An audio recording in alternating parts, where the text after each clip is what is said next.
What is up, my people, and welcome back to another episode of Tyler Buys Houses. This is the same day as the episode you probably are going to see before this, which was we bought a house on the courthouse steps.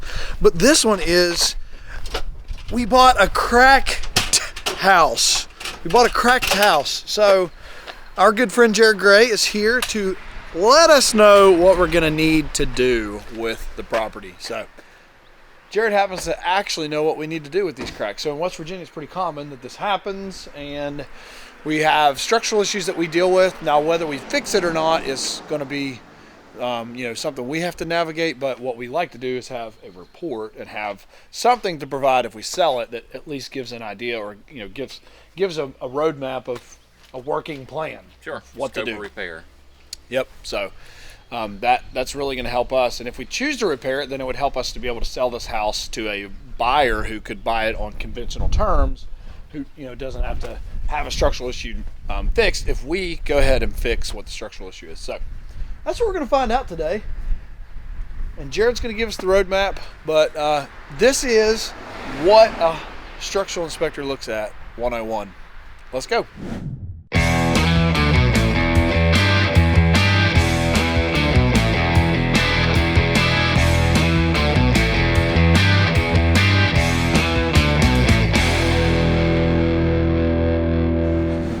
Surely this corner of the house on the edge of the creek isn't a problem.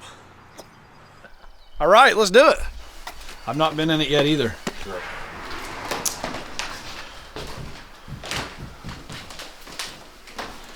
So this could kind of be a what to look for type of thing. Right up front, we have the 40-inch stove. So generally, Jared likes to party in the basement most. Ain't no party like a basement crack party. Uh-huh. Do you just try to familiarize yourself with the house first? Yeah, just do a walkthrough, see how the house lays, what's here, what we're going to come back and throw a level on and measure and look at. So definitely always look at the wall for any displacement. The wall and the sill plate, that looks fairly even across there. So maybe it's positive, but.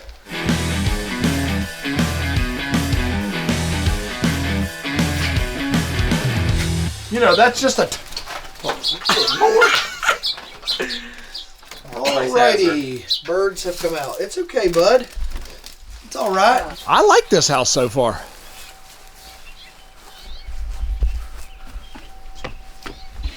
What do you think? What was the buy? You tell me. 80. 85. 85. It came with a nice mini Frosty, so that's a plus. Still cold. Got more occupants. More occupants. Turn right too. Those are quieter, but they tend to leave a louder mark. What's causing that? Pressure pushing the wall outward. It's rotating. It's rotating that way. plate. Obviously, we kind of knew something's going on, so. It's a pretty big gap. That's just for extra storage.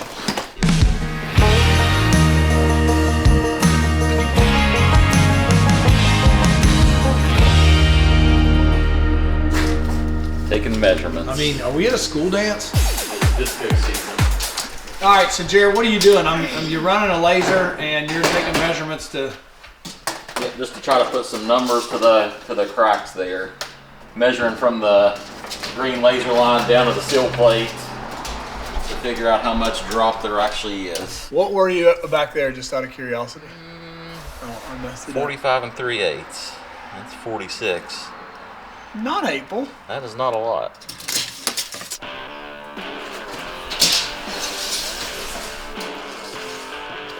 You're not allowed to comment about that fuse panel. This is, you're only wearing one hat today. Didn't even see it. So what was the most variance you had? High to low. It's odd. It's high on that corner, and it's high in the middle of this wall. It's dropping about an inch and a quarter to about an inch and a quarter. All right.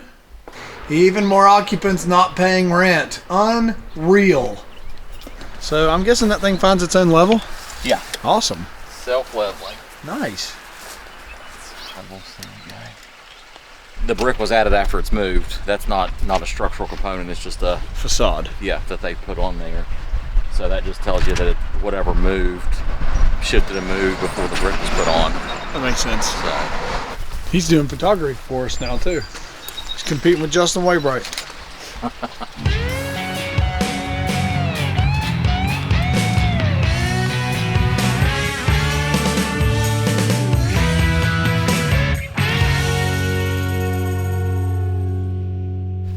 Okay, what's the verdict, my man? so a little unevenness, a little differential around the perimeter and the girder line, which I'd expect. A little bit of a bow in the front wall. It's rating about 5/8 of an inch, Okay. midpoint.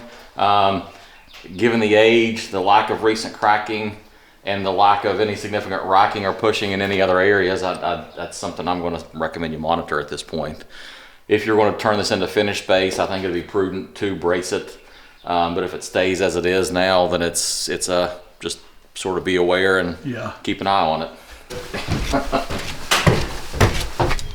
To stabilize that back corner that's showing active recent movement, probably looking about 6 piers, three on the side, 3 on the rear, and then In that corner, Yeah. just 3 on each side. yeah, Okay. yep, that'll transfer all that load that's causing issues with the retaining wall down on deeper soils, and then somebody can redo the wall as they please and should remove a lot of pressure from that as well. Do you have much concern about the gap in the concrete? What would you do with it? I'd patch it and monitor it at this point, because Just again, there's do no the stabilization, then patch. yeah, And just let it run. yep. Yeah. Is this pretty straightforward as far as what you see here? 3 piers each side, some monitoring on the concrete. Is that pretty common? Yeah. I mean, it seems in our area that's pretty common. Well, there's no, I mean, that's purely my opinion. There's no code book, there's no guideline, there's no reference for how do you fix an old house. Right. So that's where the expertise comes in. You look at cracks that are patched and reopening and so showing signs of shifting. These front corners are actually lower than the middle and the rear. Which is odd. Yeah, logically, you common. don't think it's going to be tilting. If it's tilting into the hillside, everything's going to be tilting. So there's probably some quality of craftsmanship there in the original construction as well that's causing some of those measurements to be off a bit. Yeah. But when you've got cracking and brick lines dropping, then that's red flag. Yeah. So, all right. So we'll have a report, and then should we do this work? You want to come out in project management? Sure. Project management, and then you do a final. Yeah. Okay. Yep. So what I typically do is come out, depending on the contractor and the scope. I like to come out and see the footing and see at least one pier installed, and then I'll get pictures of all of them, and then a final. I'll shoot elevations again so that if there's ever any question, did something shift or move, you've got that independent verification, not just the contractor saying so. Yep. Love it. Okay. So we'll have a report, and then we have a game plan. Yep. Boom. You're awesome. So if you're in the area, you can get a hold of Jared.